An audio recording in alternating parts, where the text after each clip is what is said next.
Welcome back to another episode of the Eddie Jones Coaching Podcast. We're moving outside of rugby this week, hearing from a man who's coached the team to Olympic gold. And then there's a little bit of jealousy.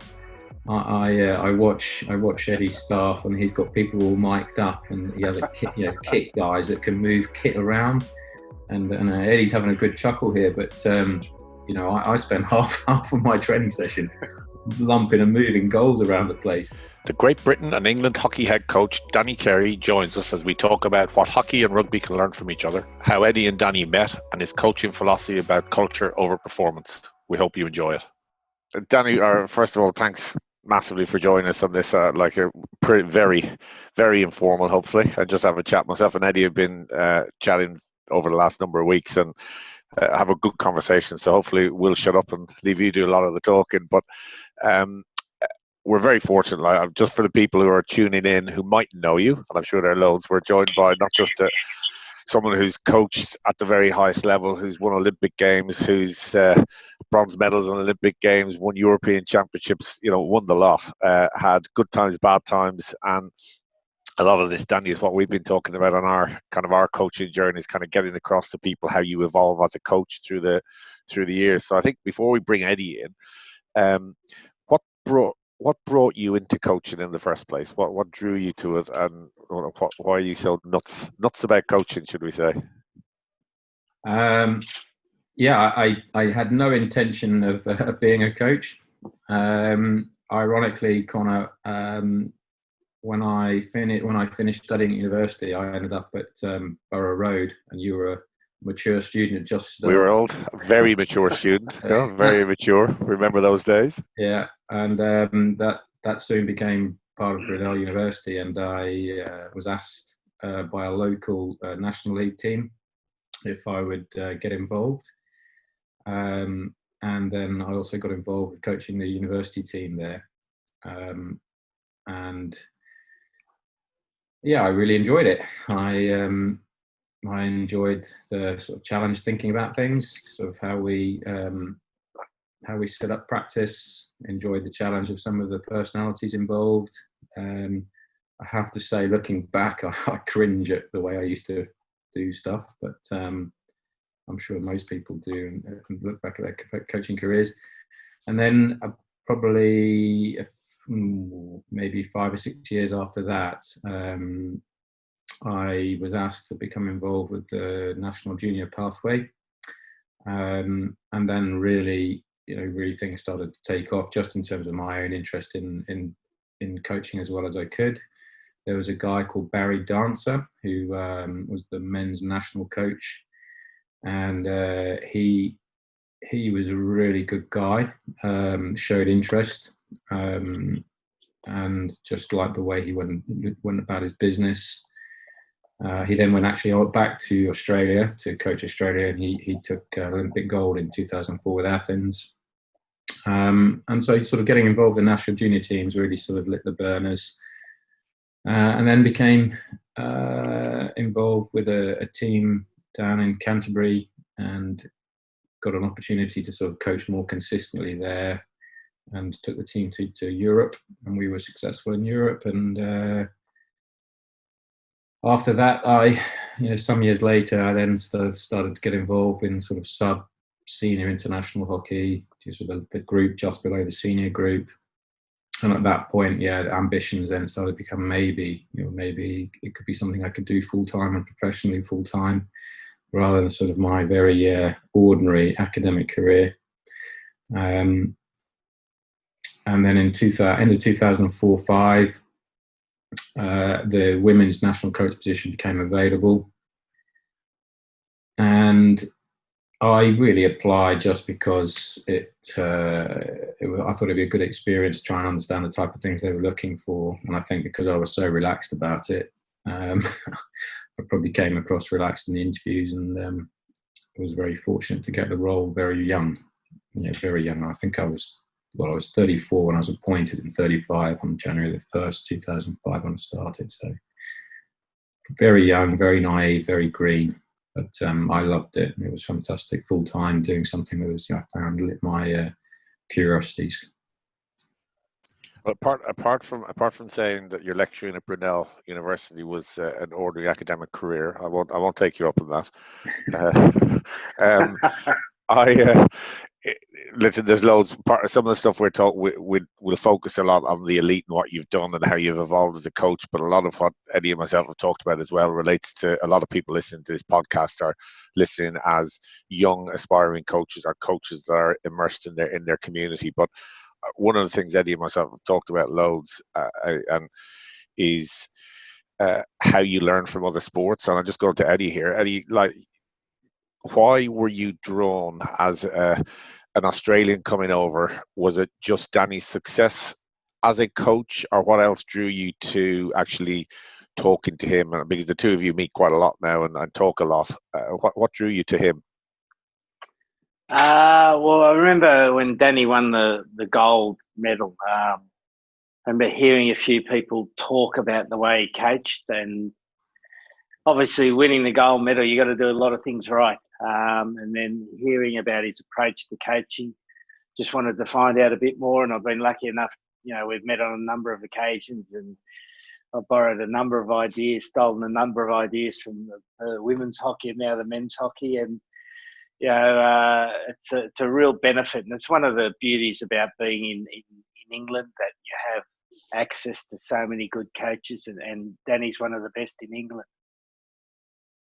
And I suppose then, Danny, looking at you going from rugby, people think it's different sports, but the technical might be different. The non-technical could be absolutely the same. You're dealing with people, you're looking ahead to motivate them, bringing together huge teams. What have you seen? Have you seen much from Eddie that you've brought back over to? Because Eddie, since you've been, Eddie, you've won your Olympics, you've won so many medals along the way. What have you learned from Eddie to evolve your team? Yeah, I mean, one of the things I'm going to be rolling out with the men. Two main things I've been rolling out with the men. There's a concept. I'm not sure if it's prevalent through all of rugby, but I have a sense that it's very applicable to our world. There was a session I watched that Eddie and the coaches were running, and they were literally going from one thing to the next thing to the next thing to the next thing very, very quickly. And I was looking at that in my world, thinking, how are you getting any good at the a part of the game, let alone all of the parts of the game? And sort of Eddie was saying two things. One is there's an element of preparation for a Six Nations match, but there's also an element of throwing them into the quick chaos of now we're looking at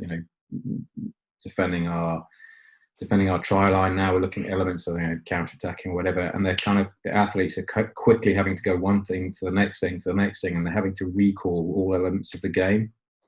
And I often reflected on some of my own coaching where we will be very good at going into a sort of particular area of focus for quite some extended period of time, but I possibly then some of other areas of our game may degrade. They may sort of, because they're not having to recall it as frequently as they might. And I looked at that session from Eddie's and thought, okay, quite like that concept. They almost cover an entire game, every aspect of the game, in very rapid bursts. And the athletes are forced to, right, switch on. What am I doing now? Right, okay, now that's shifted. Now what am I doing now? And so that forced recall and the intensity of match play, but quickly flicking from different aspects to different aspects. So that's the first thing. And the second thing is just how they structure their week. And again, I have a sense this is a little bit more normal, about sort of installing concepts sort of Monday, Tuesday, and then more putting them under pressure in the latter half of the week. I've kind of done that, but more through luck than judgment. So we're going to take a little bit more orientated around the Monday, Tuesday is very much our installation around a certain concepts, and then Thursday, Friday is very much right under pressure, creating judgment, consequence, expectation, and delivering on those sort of facets of the game that we've installed on a Monday, Tuesday. So they're two big ticket items, and then there's a little bit of jealousy. I watch Eddie's staff, and he's got people all mic'd up, and he has kit guys that can move kit around, and Eddie's having a good chuckle here. But I spend half of my training session lumping and moving goals around the place, and and actually over a period of several years, that's time lost, and the rugby guys they don't lose that time. If you were feeling sorry for yourself, I felt very sorry for my girls.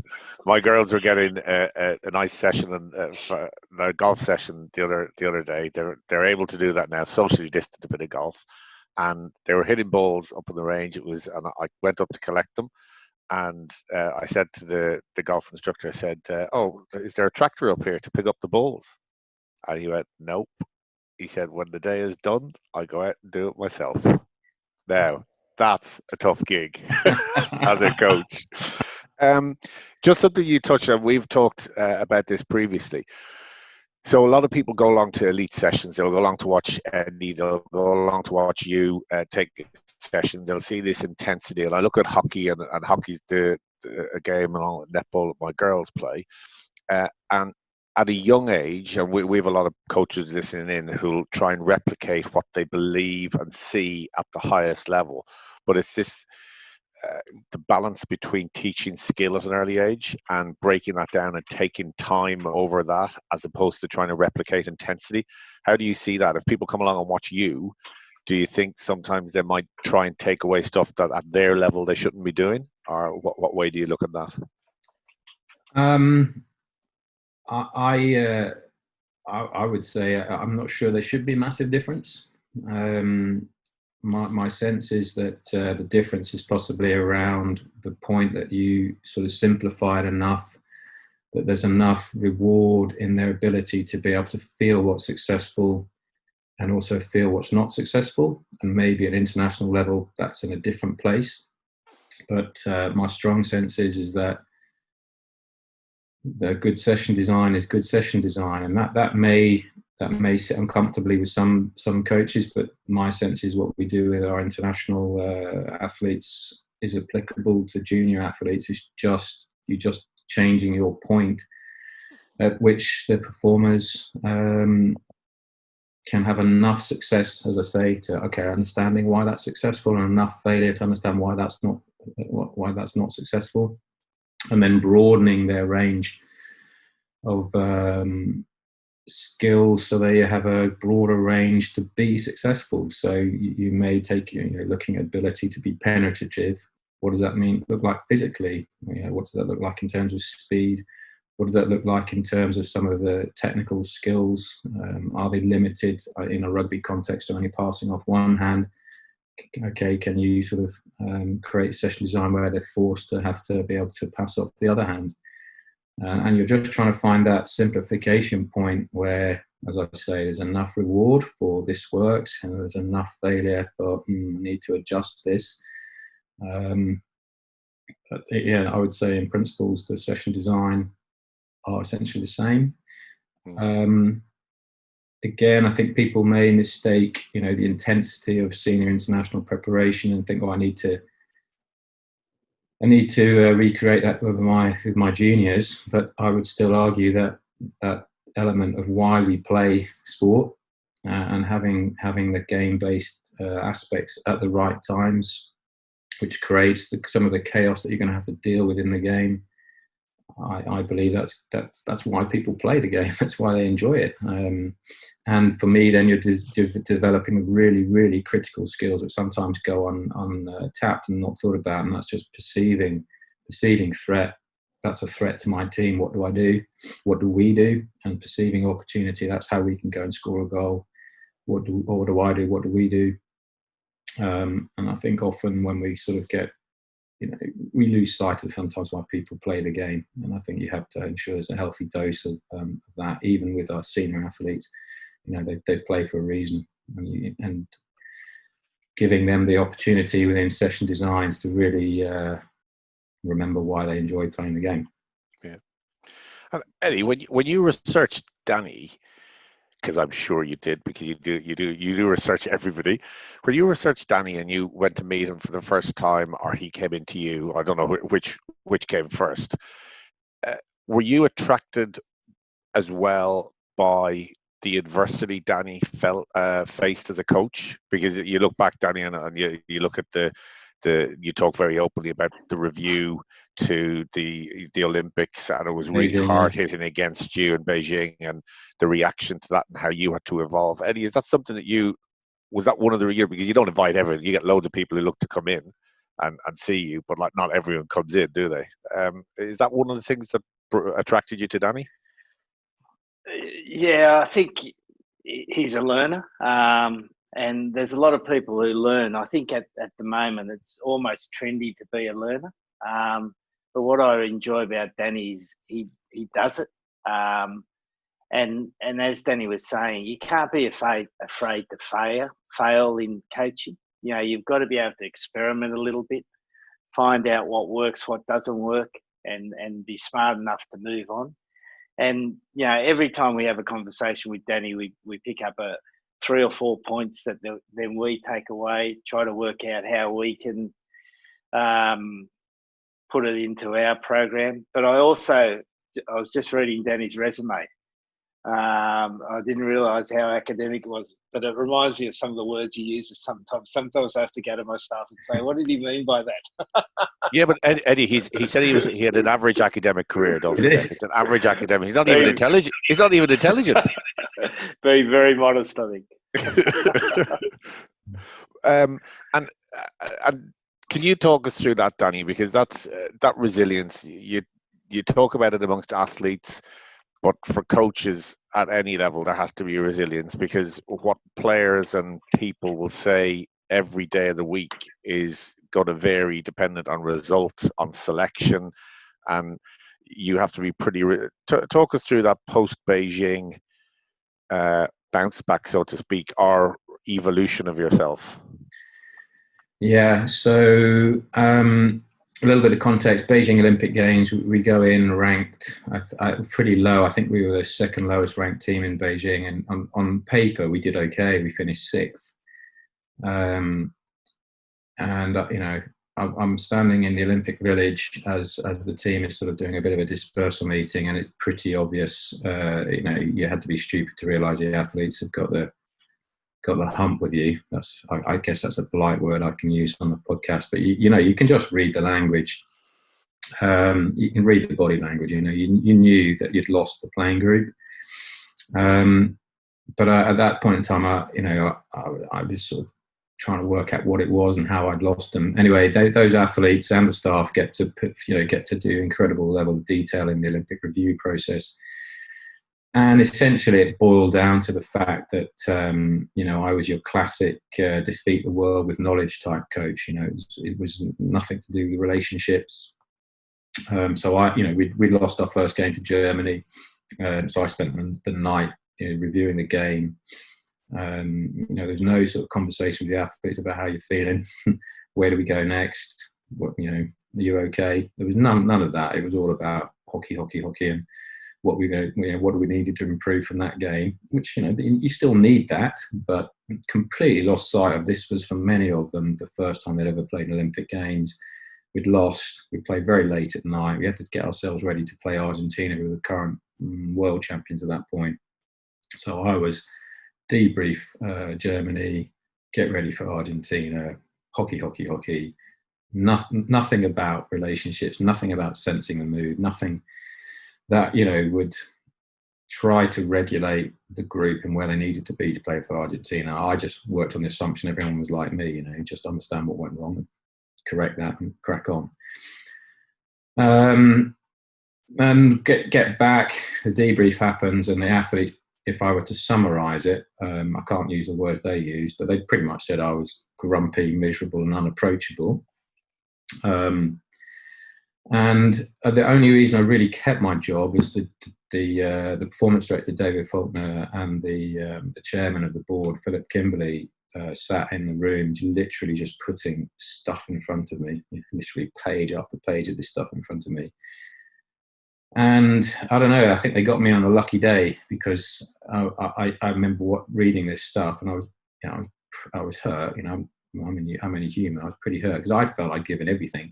I really felt I'd, you know, given every waking moment and some.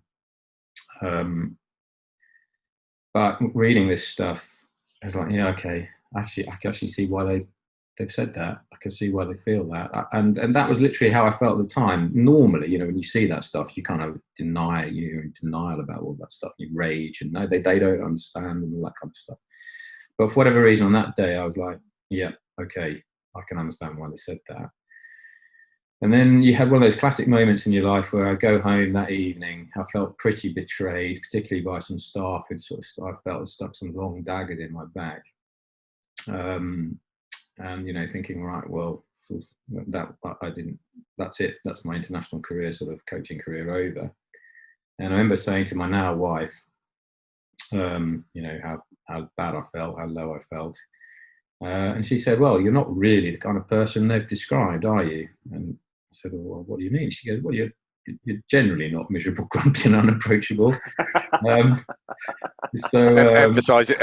the generally. Yeah, the general. There was a caveat, of course. Yeah. And I kind of thought, she just cut through that comment, just cut through. Yeah, I'm not that person. So why was I coaching the way I was coaching? There was some reflection on the way I'd been coached, and also just my academic career. It was all about knowledge. It was all about understand and move forward. And so my skills around relationships, managing people, managing groups, empowering athletes were not good enough. Unfortunately, David Faulkner and Philip Kimberley thought, right, well, we invested in a young coach. He's going to make mistakes. He's made them, but on the surface of it, we've had a good outcome. And we're going to have good funding now through to London 2012. We'll stick with him. And I was then really adamant I would try to become the best coach I could be in every facet that imaginable. Particularly starting with, trying to empower groups of athletes, trying to get them to own their performance, working with them to do that, trying to build relationships, realizing with some of them it was going to be an uphill battle. And to this day, some of those athletes, they'll have what I wouldn't describe as a fully trusting relationship with me. They'll still be scarred by some of their experiences, but work really hard in that area of my game, and that stuck with me.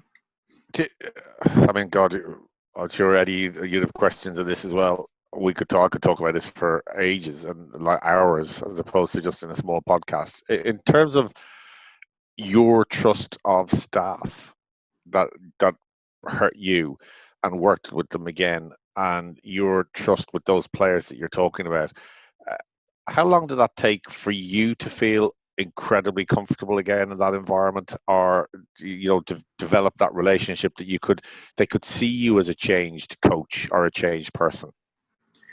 Yeah, I remember our first major trip after the Beijing was a Champions Trophy tournament in Australia. So that's an awfully long way to go, isn't it? with a group of staff and athletes. Small country. It's okay. Yeah, place. And I remember the feedback after that trip. They talked about sort of in inverted commas new Danny, and always when people seem there's a little bit of level of is this really him type question. But they talked about old Danny, new Danny in some of the feedback. And again, I sat with the performance director. He talked about that and sort of said, well done, you've tried to build some bridges and first steps. But don't get me wrong, Connor, there are definitely some athletes that kind of stayed with me all the way through to the gold medal in Rio in 2016. That we had good functioning coach-athlete relationships, but you always sense that little element of, I don't know, maybe old Danny's still in there somewhere. We're not so sure. And in terms of staff, I just talked to the elephant in the room with them. Said, look, I'm really aware you've written this stuff. I apologise. It's not me. I was trying to do the best I could do. I didn't have the necessary sort of self-awareness. I didn't realise that's how I was making people feel. And almost in being just open and frank about it, it sort of allowed, because the staff was sort of probably a little bit more mature about it, allowed us to move on and go forwards.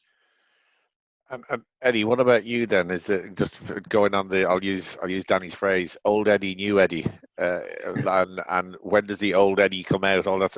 When was have you had a moment quite as stark? I mean, everyone's had moments, but quite as stark as Danny has described in terms of that feedback and having to go back into a group like that? Well, I haven't had it exactly like that because rugby tends to be a bit more cutthroat. When you fail, you're gone, you're out the door.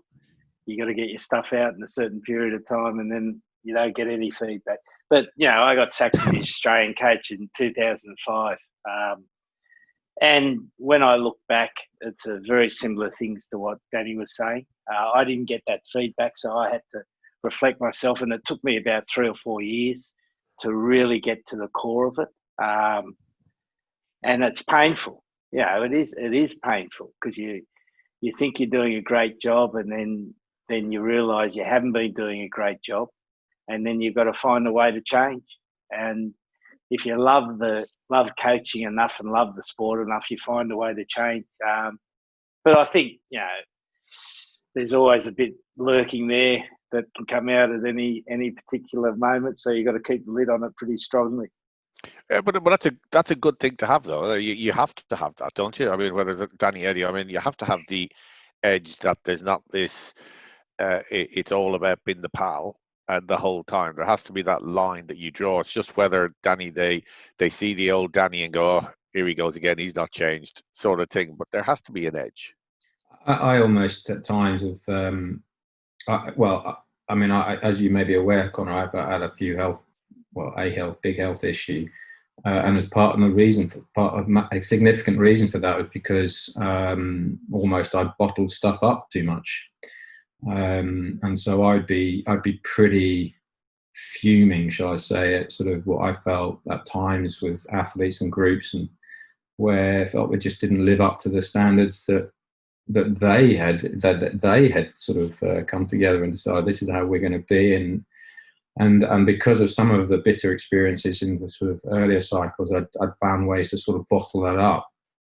But the athletes still knew I was fuming, but I was still going through the trying to bottle it up.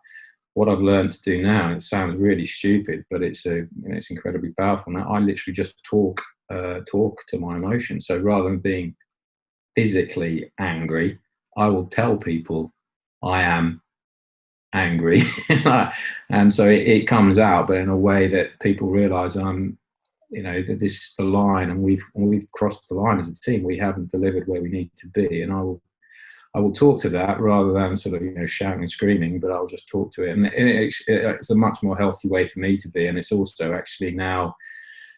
Athletes are more trusting of you because they know you're not bottling stuff up. They know you're angry and you're not, pretending not to be angry. So, athletes see through stuff quick as you like. And now they know exactly where I'm at, and that's been good for me. And going back to your academic side, I'll ask both of you this question. Danny, you talk about your philosophy of culture over performance, and that's very. You could say it's a cliched phrase, the whole talk about culture now compared to maybe what it was 6-8 years ago. Can you tell us what that means to you? Because you've lived it in terms of what you've done over your regeneration. When you look at the list of wins, it's a pretty big regeneration. But what does that mean to you, culture over performance? And then Eddie, maybe you can chip in after that as well on your views on it. Yeah, two big ticket items. One, Connor, is as if you're as the coach, the person who's the holder of standards and expectations, then what happens when your back's turned and you're not around? So what you really need is the athletes, that the environment dictates the standards and the qualities of the way we do things. So essentially, when the men's team had this fantastic phrase, kind of when the lights are off, and what are we doing when the lights are off? And obviously, there's a lot of giggles about that as well, as you can imagine, with a group of bloke athletes talking about when the lights are off. But essentially, it's performing with the lights off. And I think if you have a good environment, my second point is that it self-regulates. It means that the majority of the people are grabbing the outliers and bringing it. Nah, hang on a minute. Nah, this is where we're at. And this is where we're going. And it's just that ability to keep us on track, keep the standards to where they need to be. That's rather than it coming from, say, a head coach or the leader. Because when you're not around, what then? So that's my view of it. Eddie, where do you sit in this? I think it's almost the same thing, culture and performance. You know, you're talking about standards of behaviour. So I think when people generally talk about culture, they're talking about standards of behaviour off the field. But, you know, to perform at a high level, you need massively high standards of behaviour on the field. And, you know, in international sport, particularly when we don't have a lot of time, we're just coaching behaviours. We're not coaching skills and tactics. We're coaching behaviours to try to get a cultural fit, because we've got players from all different clubs that have got different ideas of what is right and what's wrong, and we're trying to fit them all together. So it's, you know, it's the most intriguing part of the job, and probably the most enjoyable, and it's the most dynamic because it changes every day, and every minute it can change every minute of the day depending on what's happened before that. So that's the fascinating part of it. You never get on top of it, you never beat it, but you're always trying to improve it. Sure. When Danny was talking there about the what happens when the lights are off, when your back is turned. Years and years ago, I went out to the Bollettieri Academy and had a look at what they did at it's not just Bollettieri, it's the whole IMG Academy, yeah. And they've loads of different, but the Bollettieri was there, and they have various different courts, but they put the cameras on the courts where there's a mass number of people with only one coach, and one of the things they look at without telling the athletes is who's still practicing what they've been asked to do when the coach has gone on to another person. And they make a call sometimes based on that, because they see the person is going, okay, we're going to stop, and especially in a repetition sport like tennis, who's got that mental ability. It's incredible, really, and it's in every sport. The balance for both of you, with players psychologically, physically. Danny, you mentioned about the World Cup and understanding it's the Olympics. It's the first Olympics. Like, it's a massive thing versus the experience of someone who's been there before. So preparing, Eddie's coming up to a period now. He'll have hopefully a long period of time with the players in the autumn with the internationals, day in, day out with the players, versus a quick 3-day camp when you're just together for a short period of time. How do you balance the physical and psychological in both those environments, the short sharp shock period and this long period together? How do you go about doing that, Danny? Yeah, so we have some amazing staff, and they're incredible experts in their domain. I think my role as the head coach is to bring some of the experience of, okay, that may be the science of the physiology of peaking, and that may be the science around sleep and so on. But my job is to sort of understand some of the emotions that the athletes go through, whether it's a long extended camp or it's going into Olympic Village for the first time. And my job is to try and, what I call is, rather than periodizing a program physiologically, I'll try and periodize a program from a motivation / mood perspective. So if I use the example of London 2012, huge excitement. You know, a normal Olympics is just off the scale. A home Olympics is a whole different order. And so two things we did. One is we actually took the entire team into the village. We went into the village, and I said to everybody, we're only going to do some light training in this first few days, and then you can go fill your boots with all the distractions in the Olympic Village. You know, go and play in the arcades that are free, and, you know, go to the dining hall where food is free and all that kind of stuff. Just get it out of your system. And then we're going to go home for the weekend. And then when we come back on Monday, and the tournament, the Olympics opening ceremony starts on Friday, when we come back in on Monday, it is game faces on. And we are then just back to our everyday things that we do. And you can then take real pride in, these are the everyday things we do. And you can understand that our processes are really good. We've learned them over years and years and years and years. And we're doing nothing new. So nothing's going to surprise you. We know they work, and we're just going to stick to them.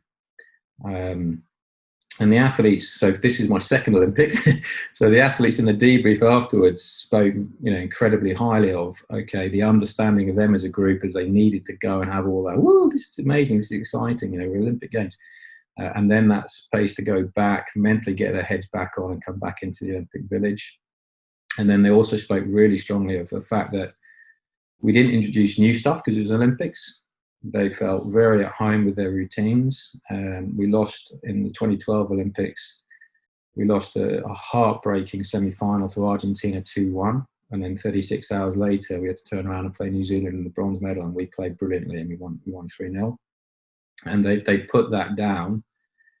Those athletes put it down to great pride in themselves and the pride in their ability to reset after a heartbreaking win.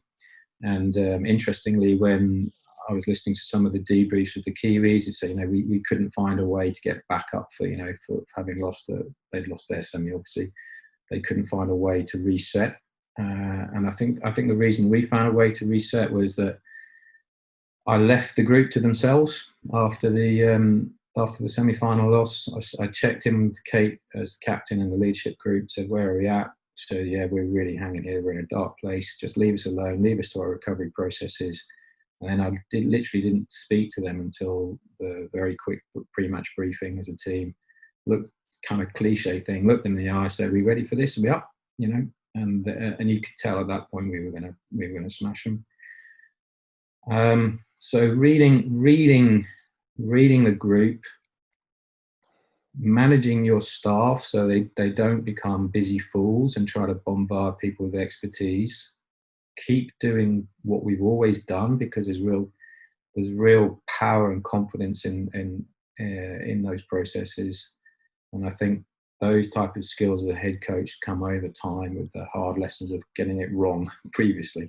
Well, I love that phrase, busy fools. And I don't mean I'm going to go to Eddie on this one.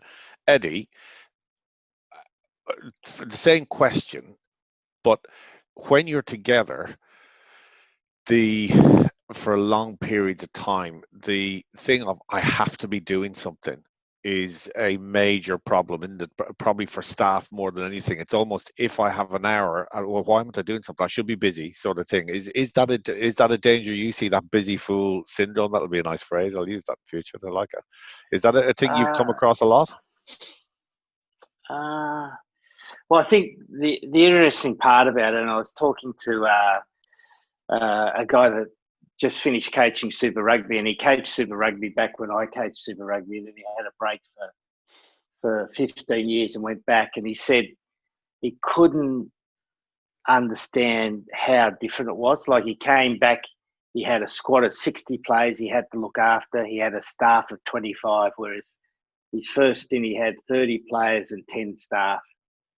And so we're asking players now to have relationships with 25 staff, and that's difficult. And for some players, it's really difficult. So I think as Danny, I thought he answered the question brilliantly, is you just got to check the temperature of the group all the time. What do they need? And make sure, because sometimes your staff, because they're more focused on smaller areas, don't see that bigger picture. Yeah. And again, as Danny said, the head coach's job is to make sure they see the bigger picture and just add to it, not take away from it. Because every conversation you have with a player, you're either adding to their performance or taking away. Very rarely you're neutral. Yeah. And maybe staffs are going to get smaller, mate. Yeah, absolutely. Going full circle. Yeah. Going full and circle. it might be such a bad thing. Make the players more self-regulated, make them more self-driven. They've shown in this period what they're capable of doing, which I think is a real credit to how young people can look after themselves these days.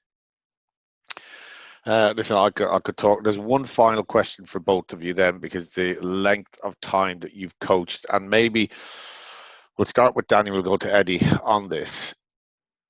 Through all your years, Danny, how do you stop people getting bored of your voice then? Is it that delegation? Because you've been there a long time and you've had to regenerate.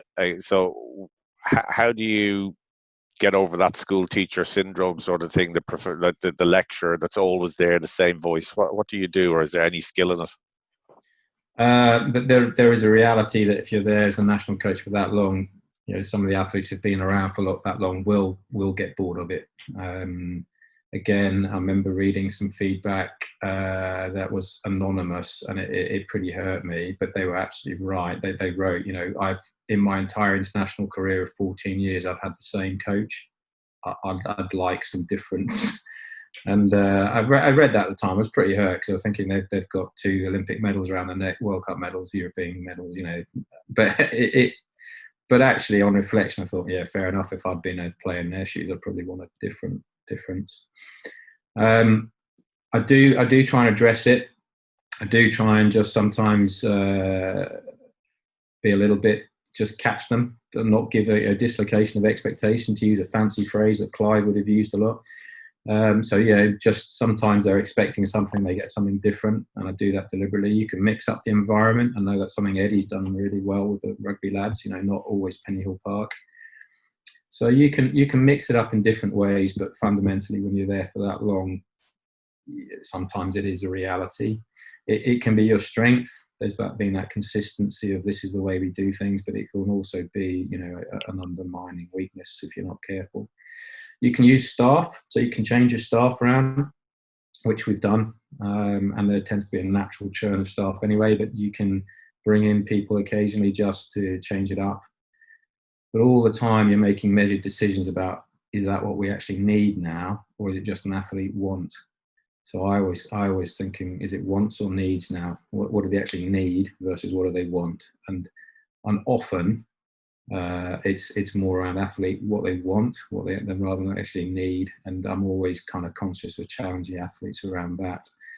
And going to Eddie's last point around, if you've got the right athletes, they're going to be self-starters. And yes, they may be bored to the tears with you, but they're still going to deliver.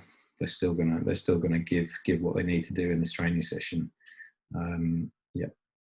Danny, could have talked all morning. Really, really appreciate your time and joining myself and Eddie. And I can see, you just get a vibe and an energy from just the way you talk about sport. Really, really enjoyable. And best of luck for the coming months. And hopefully we'll see you then in Bisham very, very soon. Well, there's always an open door. Eddie's obviously been down a few times, but anyone's, at least people listening, we have lots of people come in, and equally, I love going to other environments. It's the strangest things that you pick up on. Do you think, okay, that could be really useful. So, thanks for inviting me. I've literally got to hot-foot it to Bisham now. So, good on you, Danny. Yeah, see you later. Mate. Look forward to catching up. Cheers. Yeah, you too, Cheers, Eddie. guys. All the best. Cheers, take care. Bye-bye. Thanks to Danny for coming on the Eddie Jones Coaching Podcast. Thanks for joining us. Don't forget to keep leaving the reviews on Apple Podcasts, iTunes, or wherever you listen. A few we received recently. James the Duke says, so great to see the podcast back. I'm not a rugby coach, but I love the game and the insight Connor and Eddie bring. I'm an architect and I try and apply some of the coaching tips to my team. Keep up the good work. While the Doc 27 wrote, this is gold. Keep it coming. Well, the Doc will keep it going. We'll be back next week and speaking to a guest you don't want to miss with Australia's cricket head coach Justin Langer, and trust me, you don't want to miss it. We hope you can join us then.